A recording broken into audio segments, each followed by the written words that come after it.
if you had I don't know, like a sufficient amount of money, an unlimited sum, like what kind Mm. of third places or gathering places do you think you would build in like society for like a government? Well, who was the guy that wrote the Bowling Alone book? Do you know that? Uh, Robert What is his Putnam, I name? think. Robert Putnam, right? So like he did a Yeah, really good I like interview recently for the New York I think it was for the New York Times, right? And he said something that I thought was like quite profound, which and even though it seems sort of self-evident, which is that, third places, these activities for sort of socializing and thickening the bonds with your fellow man, first and foremost, it has to be something that you want to do. It has to be something pleasurable and fun and something that you're intrinsically motivated to participate in.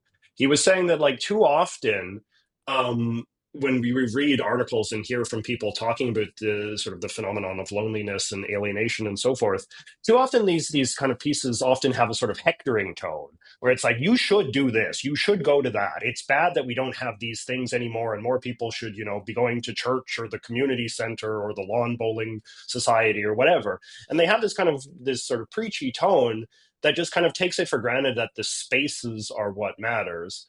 And maybe the spaces do matter, but what also matters is the vibes of those spaces and the people within them. And you want people to have good vibes, you want people to be happy and positive and excited to spend time with each other and to spend time doing something collectively together.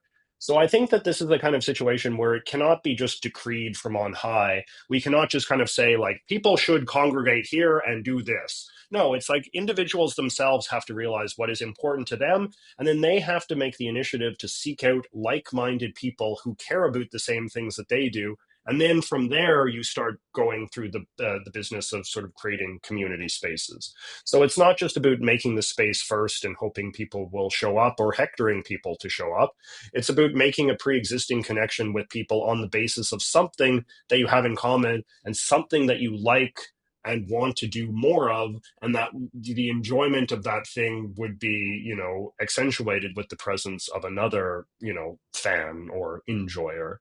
So I think that that's the way that we have to think about it. So it's like, for some people that might be music, for some people that might be art, for some people that might be, I don't know, a video game or, some other hobby or sport or physical activity or whatever. Like, we all are interested in different things. We're all animated by different passions. But the important thing is that you sort of you trust your passion, you trust your ability to enjoy something, you value your ability to enjoy something, and that you're motivated by a desire to keep that joy going and to share that joy with somebody else. Not, community building, community spaces, all this kind of thing. It shouldn't be like Brussels sprouts that you have to choke down between tears in order to do something that's good for me, right? It should be something that is very clearly something that matters to you and something that you would do on your own and you would do with people, something that you just matters to you. It's part of your identity as a person, and it's an identity that you want to